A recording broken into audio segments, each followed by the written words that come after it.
I made fresh homemade hoagies to go with my chicken cheesesteaks, all on the Blackstone. Let's go.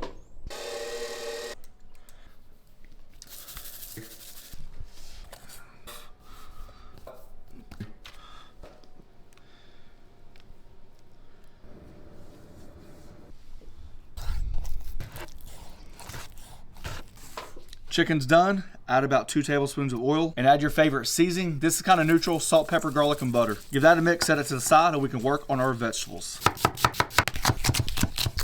Avocado oil, throw your vegetables down. Add your sliced chicken. Slice our fresh baked hoagie roll.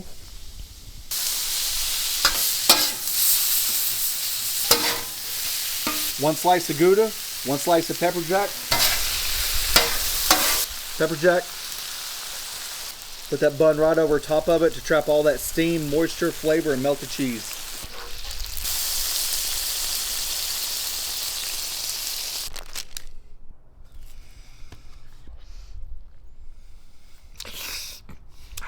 Dang, that's good.